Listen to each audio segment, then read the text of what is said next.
Cette semaine, quelque chose s'est produit sur les marchés mondiaux qui n'aurait pas dû provoquer de panique. Toutes les grandes banques centrales, la Fed, la BCE, la Banque d'Angleterre, même la Banque du Japon, ont fait exactement la même chose. Elles ont marqué une pause, elles ont affiché du contrôle, elles ont projeté de la confiance. Elles ont dit au marché, tout est sous contrôle, et normalement, ce genre de synchronisation rassure les investisseurs. Mais cette fois, c'est l'inverse qui s'est produit. Les marchés ne se sont pas calmés, ils ont cassé. Les actions mondiales ont fortement chuté. Les rendements obligataires ont brusquement grimpé. Et soudain, les desks de trading du monde entier ont réalisé quelque chose d'inconfortable. Ils se préparaient à la mauvaise crise. Car il ne s'agit plus de la demande, il s'agit de l'offre. Plus précisément, de l'énergie. Un choc géopolitique soudain au Moyen-Orient a ravivé les marchés pétroliers et, ce faisant, a complètement réécrit le récit de l'inflation. Depuis un an, les investisseurs pensaient que l'inflation reculait. Cette semaine a révélé tout autre chose. L'inflation n'a pas disparu. Elle évolue. Et les banques centrales, elles n'en ont plus totalement le contrôle. Bienvenue dans le Weekly Market Podcast, où nous analysons les forces majeures qui façonnent les marchés mondiaux. Dans cet épisode, nous allons décrypter comment une pause synchronisée des banques centrales a déclenché une violente revalorisation des marchés, et pourquoi la lutte contre l'inflation est passée silencieusement de la demande à la géopolitique. Nous allons parcourir les régions, des États-Unis à l'Europe, au Royaume-Uni, au Japon et à la Chine, pour comprendre comment ce choc énergétique frappe chaque économie à son point faible. Puis, nous verrons les données clés à surveiller la semaine prochaine. Et enfin, nous détaillerons les 5 principaux risques que les investisseurs doivent suivre dès maintenant. Car la vraie question n'est pas de savoir si l'inflation baisse, mais si les banques centrales contrôlent encore la suite. Entrons dans le sujet. Et encore, 2 ou 3 semaines sur les marchés mondiaux, une idée fixe dominait de manière presque absolue. Ouais, la fameuse guerre contre l'inflation, qui était soi-disant terminée. C'est ça, exactement. Le consensus était d'une clarté aveuglante. Tous les investisseurs anticipaient une baisse synchronisée des taux d'intérêt, genre un atterrissage en douceur parfaitement chorégraphié par les banques centrales. Ce qui était, rétrospectivement, d'une naïveté assez incroyable. Ah bah, la réalité a violemment repris le dessus, ça c'est sûr. Une simple étincelle géopolitique au Moyen-Orient a suffi. Boum! Le prix du baril de pétrole bondit et en l'espace de quelques jours, on assiste à une paralysie totale des institutions monétaires à travers le monde. Les certitudes se sont juste évaporées. Voilà, parce que ce qui se passe actuellement sous la surface, notamment avec les prix de l'énergie, ça pourrait bien anéantir tout espoir de cet atterrissage en douceur. Faut bien comprendre que le vrai danger systémique actuel dépasse largement le simple prix affiché du baril de brut. C'est plus profond que ça. Beaucoup plus profond. Ce que les marchés sous-évaluent totalement en ce moment, c'est l'interaction toxique, vraiment toxique, entre ce nouveau choc géopolitique et une politique monétaire mondiale qui est déjà tendue jusqu'au point de rupture. Il n'y a plus aucun filet de sécurité. Aucun. Les banques centrales naviguent sans aucune marge d'erreur. La complaisance des investisseurs vient littéralement de se fracasser contre le mur de l'économie réelle, où les coûts de production, ils recommencent à flamber. Et justement, commençons par le cœur du réacteur, les États-Unis. Parce que la semaine a été, n'ayons pas peur des mots, un véritable bain de sang pour les indices. Ah oui, les chiffres piquent. Le S&P 500 a lâché 1,90%, le Nasdaq a plongé de 2,07%, le Dow Jones a reculé de 2,11% et le Russell 2000... Qui est hypersensible à l'économie domestique, rappelons-le. Exactement, le Russell perd 1,79%. Et face à cette hémorragie, la Réserve fédérale est restée de marbre. Elle a maintenu ses taux entre 350% et 375% pour la 2e réunion consécutive. Le marché priait pour un signal d'assouplissement, en fait. Ouais, mais Jerome Powell a explicitement averti qu'un choc énergétique perturberait à nouveau les attentes d'inflation. Et les données brutes viennent justifier cette prudence extrême de la Fed. Si on regarde l'indice des prix à la production, le fameux PPI de février, Celui qui fait si peur en ce moment. voilà, il a bondi de 0,7% sur un seul mois. Sur un an, on est à 3,4%. C'est bien au-dessus de tout ce qui était modélisé par les analystes. C'est un dérapage complet par rapport aux prévisions. Et ce bond est fondamental, parce que le PPI, il agit comme un indicateur avancé. C'est l'inflation dans la tuyauterie, en fait. Avant que ça n'arrive dans nos portefeuilles. Exactement, l'inflation sous-jacente qui frappe d'abord les producteurs, donc les coûts des matériaux, de l'énergie, du transport, elle va inévitablement glisser dans l'économie et se transmettre aux consommateurs d'ici, disons, 3 à 6 mois. Ce qui veut dire que mathématiquement, toute baisse de taux devient un risque explosif. C'est de la dynamite. Si la Fed baisse sa garde aujourd'hui juste pour soulager Wall Street, elle injecte de la liquidité au moment précis où les prix à la production repartent à la hausse. Ça relance instantanément la machine inflationniste. C'est ce qui rend l'économie américaine si complexe à lire aujourd'hui. Moi, l'image que j'ai en tête, c'est un pilote de ligne qui tente un atterrissage en douceur d'une précision millimétrée, mais qui s'aperçoit soudain que sa jauge de carburant prend feu. L'image est parfaite. Et les contradictions sont partout. C'est hyper flagrant dans l'immobilier, par exemple. D'un côté, on a les ventes de logements en attente qui montent de 1,8%, Ce qui pourrait sembler positif. mais de l'autre, les ventes de logements neufs s'effondrent à leur plus bas niveau depuis 2022. Attendez, comment un marché peut-il être aussi schizophrène? On a des acheteurs qui signent, mais le neuf qui s'écroule. Cette fracture, elle s'explique tout simplement par la panique liée au taux d'intérêt. La hausse des ventes en attente, c'est pas le signe d'une santé économique florissante. C'est du FOMO, de crédit en fait. Absolument. C'est un mouvement de désespoir. Les acheteurs se précipitent pour verrouiller un prêt immobilier maintenant, terrorisés à l'idée que le regain d'inflation pousse les taux encore plus haut la semaine prochaine. Ah ouais, donc ils achètent par peur, pas par confiance. C'est ça. Et à l'inverse, l'effondrement des logements neufs, ça montre la réalité brutale des constructeurs. Avec un PPI à 3,4%, le coût des matériaux de construction, le béton, l'acier, le financement des chantiers, tout ça explose. Les marges sont pulvérisées. Voilà, les promoteurs ne peuvent plus construire à un prix que l'acheteur moyen peut absorber. C'est l'illustration parfaite d'une économie qui suffoque sous le coût du crédit, tout en essayant de maintenir une façade de normalité. Et alors, cette peur d'une inflation persistante aux US a une conséquence directe et majeure sur le reste du monde. Elle maintient le dollar à des niveaux stratosphériques. Le fameux roi dollar qui écrase tout le monde. C'est ça. Et un dollar fort combiné à un pétrole cher, c'est carrément une condamnation à mort pour les régions qui doivent importer leur énergie.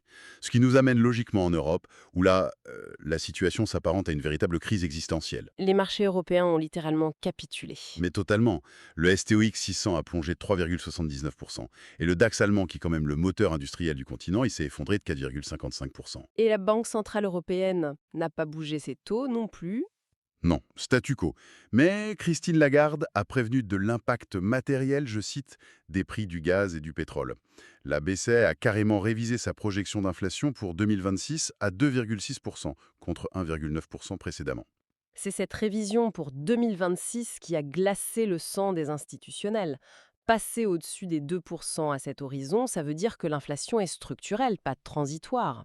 Et en parallèle, le déficit commercial de la zone euro s'aggrave lourdement, ce qui frappe de plein fouet des secteurs vitaux comme l'industrie mécanique, l'automobile, la chimie. Bah oui, l'Europe paie son énergie en dollars. C'est la double peine. L'énergie est chère et la monnaie pour l'acheter l'est encore plus. Mais l'âge de faire une pause parce qu'il y a une contradiction massive dans les données qui méritent d'être soulevée. Je sens que vous allez parler de l'Allemagne. Exactement.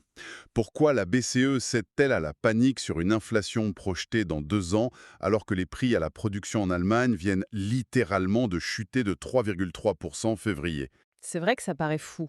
Sur le papier, une contraction de 3,3% chez le plus grand producteur européen, c'est un signal de désinflation spectaculaire. Comment on justifie un tel pessimisme de la Banque centrale face à ce chiffre?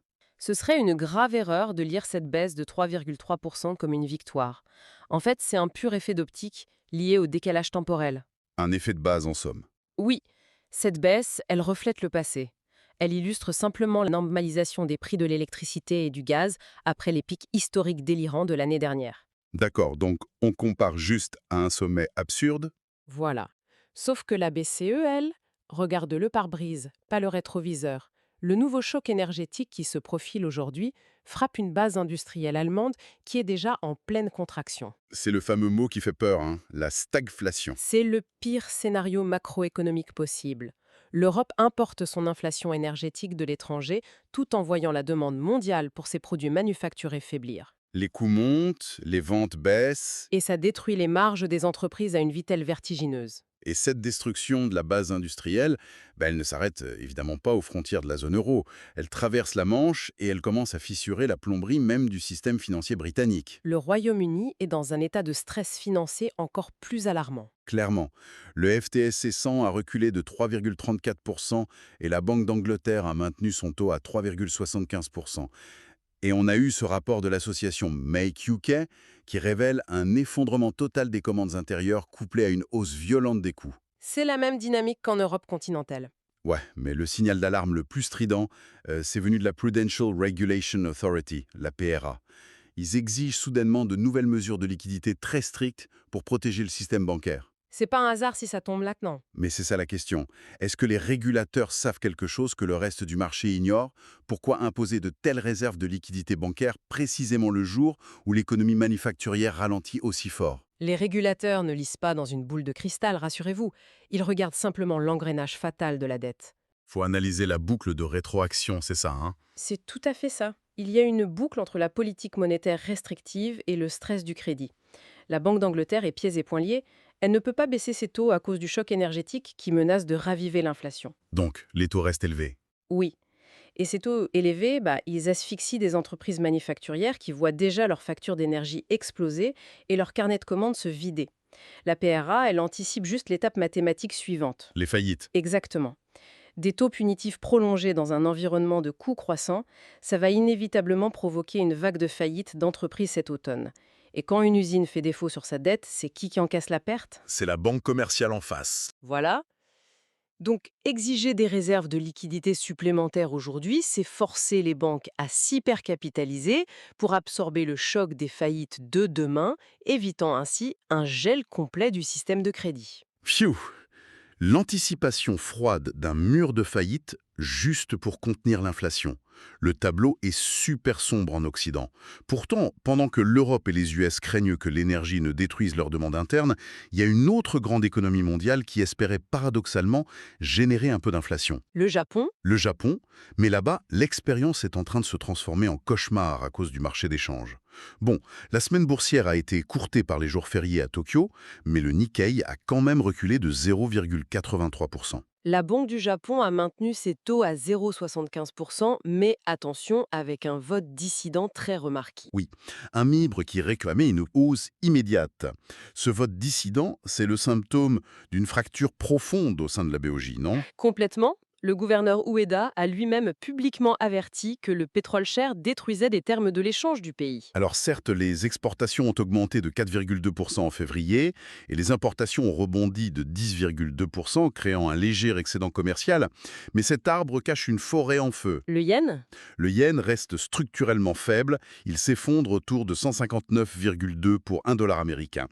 Pour bien saisir la violence de cette situation, pour ceux qui nous regardent, c'est comme essayer de courir un marathon avec un sac à dos rempli de plomb. L'analogie est très bonne parce que le Japon importe la quasi-totalité de ses ressources énergétiques. Chaque baril de pétrole doit être acheté en dollars. Et avec une monnaie dévaluée à 159 yens pour $1, la facture d'importation explose. Ça efface instantanément les minces bénéfices que les entreprises japonaises réussissent à générer grâce à leurs exportations. C'est ce qu'on appelle la différence entre la bonne inflation et la mauvaise inflation, en fait. C'est exactement ça. Pendant des décennies, la Boji a cherché désespérément la bonne inflation. Celle qui provient d'une hausse organique des salaires, d'une forte demande des ménages japonais. La spirale vertueuse.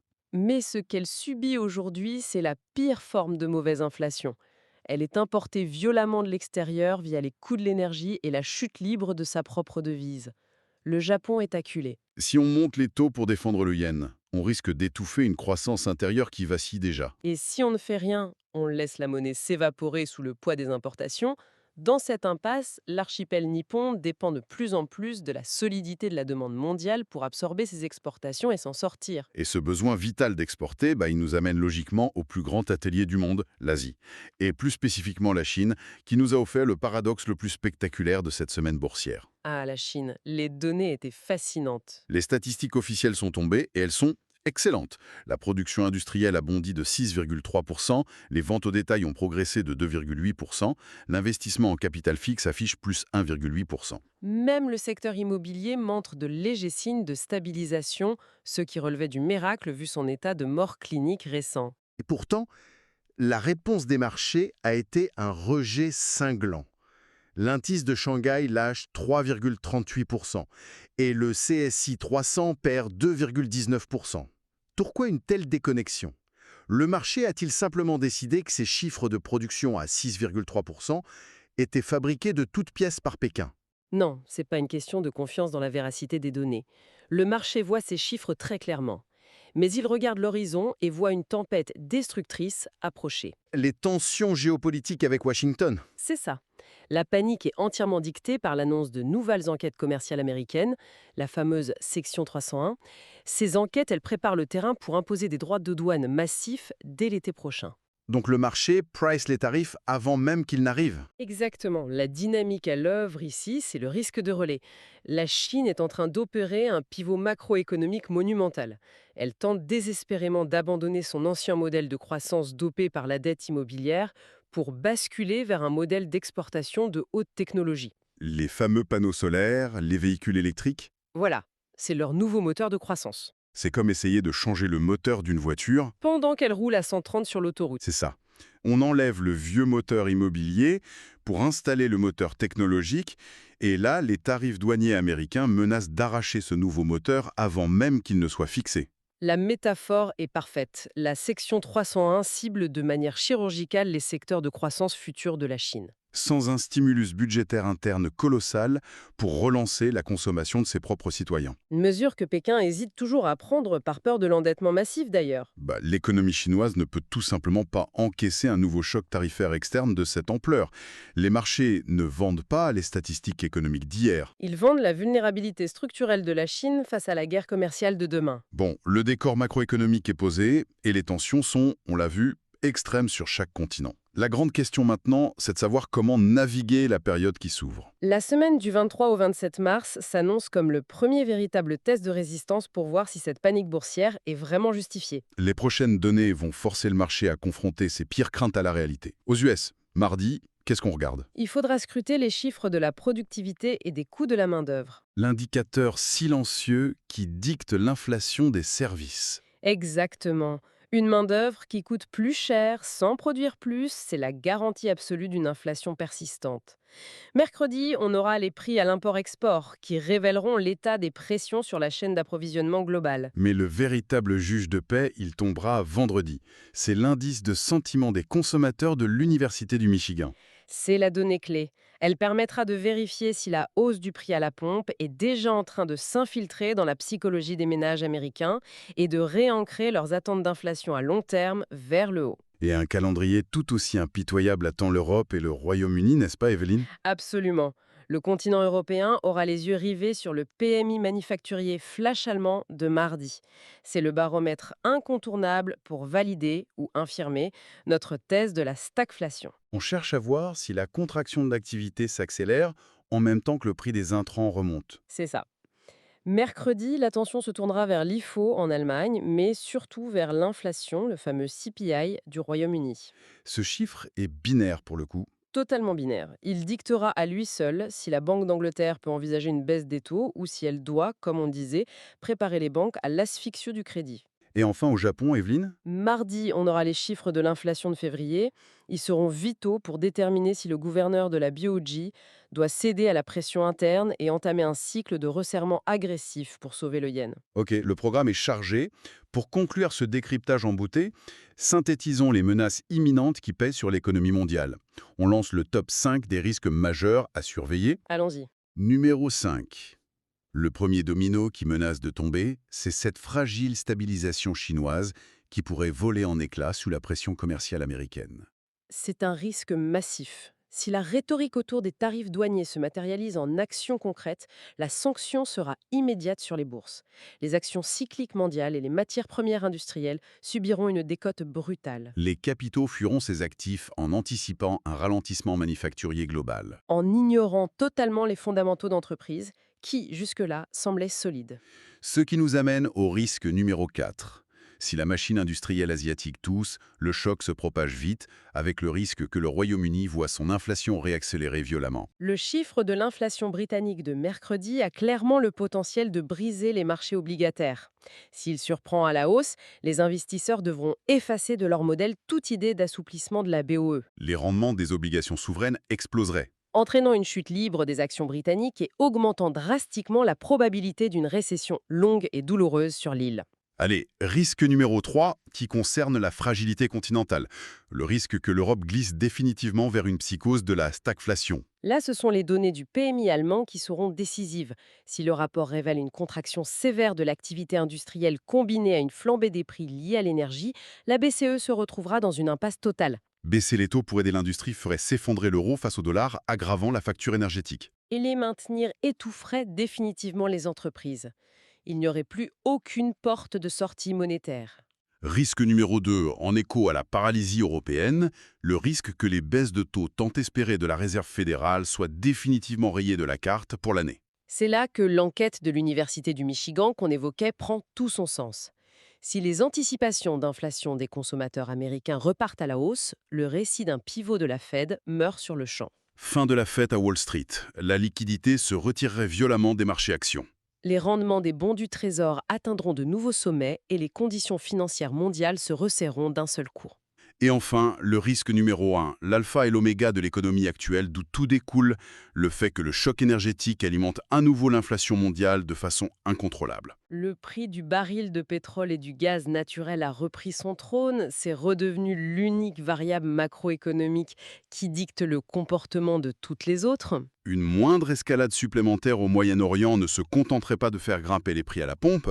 Non, elle forcerait toutes les banques centrales discutées aujourd'hui à abandonner la nuance pour adopter une posture ultra-faucon, une politique de destruction volontaire de la demande. La réalité glaçante de ces derniers jours, elle est là. La pause synchronisée des banques centrales n'est absolument pas la victoire triomphante sur l'inflation que les marchés célébraient naïvement au début de l'année. Loin de là. C'est une paralysie stratégique totale face à une géopolitique indomptable. L'illusion du contrôle a tout simplement disparu. Et vous savez, cette perte de contrôle soulève une ultime question, beaucoup plus profonde, qu'on trouve dans aucun des rapports macroéconomiques de cette semaine. Je vous écoute. Si cette dynamique se maintient, et si ce choc d'offres énergétiques force les banques centrales à maintenir des taux punitifs sur une très longue durée, la véritable menace pour les portefeuilles n'est peut-être pas l'inflation elle-même. Ce serait quoi alors? C'est le risque que cette politique finisse par provoquer une rupture soudaine, silencieuse et irréversible du marché du travail mondial, Ouch. transformant une simple correction boursière en une crise sociale et économique sans précédent. C'est clair que c'est une perspective qui donne vraiment à réfléchir.